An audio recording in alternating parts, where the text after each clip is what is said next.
കനകോലുവിൻ്റെ കാർമ്മികത്വത്തിൽ കോൺഗ്രസ് കണ്ട എല്ലാ കിനാവുകളും പകൽ കിനാവുകളാണ്. LDFന് പൂർണ്ണമായ ശുഭപ്രതീക്ഷയുണ്ട്. അത് പരിപൂർണമാണ്.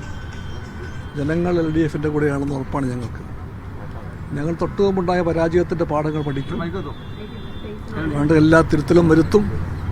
ജനങ്ങളെ ആശ്രയിച്ച് വിശ്വാസത്തിലെടുത്ത് അവരുടെ കൂടെ LDF മുന്നേറും. പൂർണ്ണമായിട്ടും LDFന് ശുഭപ്രതീക്ഷയുണ്ട്. പൂർണ്ണമായിട്ടും വികസനമൊന്നും ജനങ്ങളിലേക്ക് എത്തിക്കാൻ കഴിയാതെ പോയതാണ് തിരിച്ചടി കാരണമെന്നാണ് ഇന്നലെ ആ യോഗത്തിൽ. അത്തരം കുറവെല്ലാം നികത്തും. കുറവുണ്ടായിട്ടുണ്ട്, ആ കുറവെല്ലാം നികത്തും. ഈ ലക്ഷ്യ സബ്മിറ്റ് കോൺഗ്രസ് പറഞ്ഞ 100 സീറ്റ് എന്നാണ്. അപ്പോൾ അതിനെയൊക്കെ മറികടന്ന് മുന്നോട്ട് പോകാനുള്ള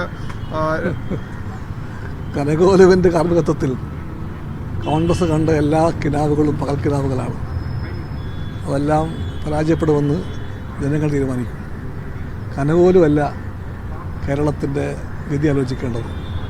വാസ്തവത്തിൽ കോൺഗ്രസ് പാർട്ടിക്കുണ്ടായ ഗതികേടാണത്. ലക്ഷ്യം പ്രഖ്യാപിക്കാൻ കൂടിയ അതിൻ്റെ ഏറ്റവും വലിയ സമിതിയിലേക്ക് സർവപ്രതാപത്തോടും കൂടി ഒരു കനകോലുവിനെ കൊണ്ടുവന്ന് എല്ലാം കനകോലുമയം എന്ന് പറയുന്ന ആ നിലയിലേക്ക് കോൺഗ്രസ് പോയെങ്കിൽ അത് കോൺഗ്രസിൻ്റെ ശക്തിയെ കാണിക്കുന്നില്ല, പരാജയബുദ്ധിയെ കാണിക്കുന്നു.